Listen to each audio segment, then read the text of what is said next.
Good morning. Good morning. Today is September 26th.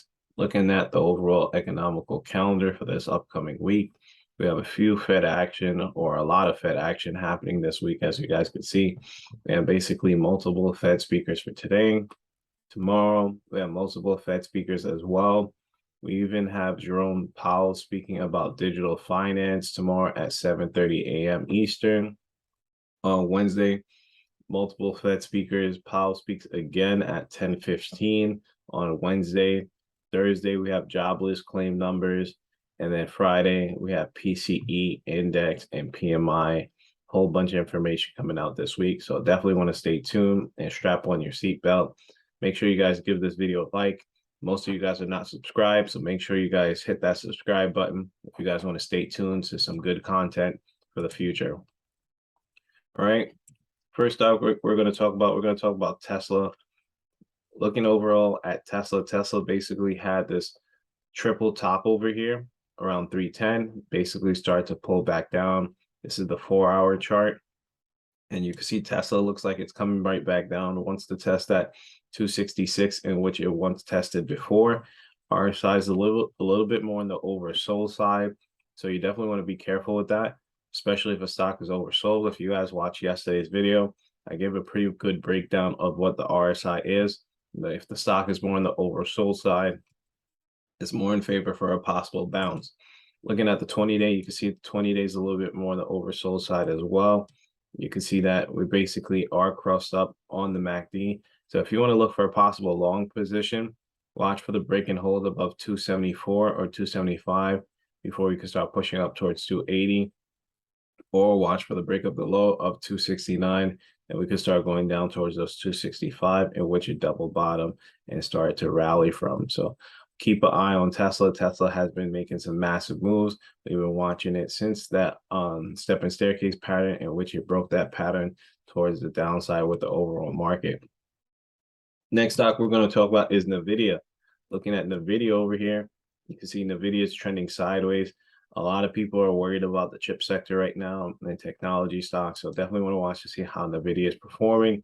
You can see Nvidia has been overall on a downward trend, just like most stocks in the market these days, but we are going sideways. Whenever you see a stock go sideways, that means there's an equal amount of buyers and sellers, and that's why it's not making any major drastic moves to the upside or downside. So we want to watch to see if it breaks 126, then we can start pushing up towards 129. Watch to see if it breaks that 123. You can see 123 was tested over here before, and then we can start going to 122. Once we break 122, we can start going 120. Overall, MACD is in a bullish position. RSI has room for the upside.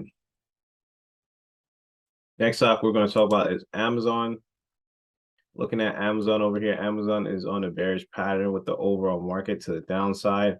Overall, MACD is in a bullish position, but it's in a bearish position underneath the EMA line. We need to hold above that, which is going to be the break of 113. Then we can start pushing to 115, possibly even higher. If you jump over towards the 180-day on Amazon, you can see it a little bit more clear.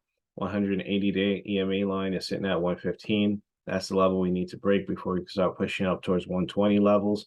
Overall, RSI is a little bit more on the oversold side, especially after last week's sell-off. So you definitely want to be cautious with those short positions.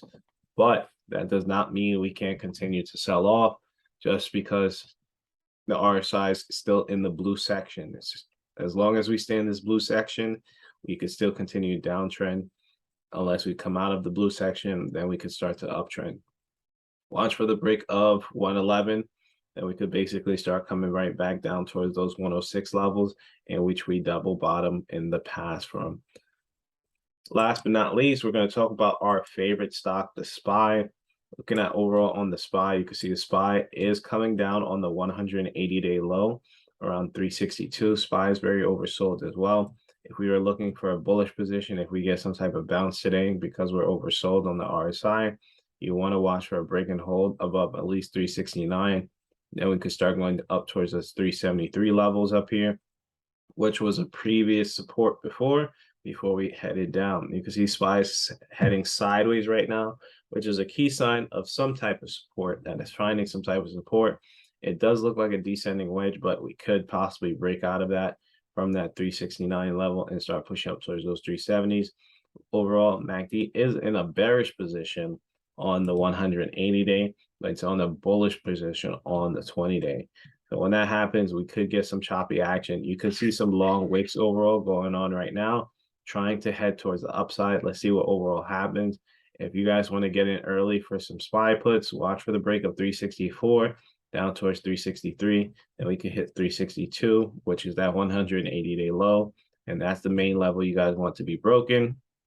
If you go to the 1 year, 362 is the lowest level that we have hit. So you actually have to go to the 3 year, and then you have to actually zoom in. If we break that 362, main support level is going to be around those 350s. So you definitely want to be cautious with that. But overall, I do think we need to have some type of balance before we come back down. But let's see how the market plays out this week. We have a lot of information coming out this week. Make sure you guys stay tuned. Make sure you guys leave a like on the video, subscribe if you're not subscribed, and I'll see you guys in the next one. Later.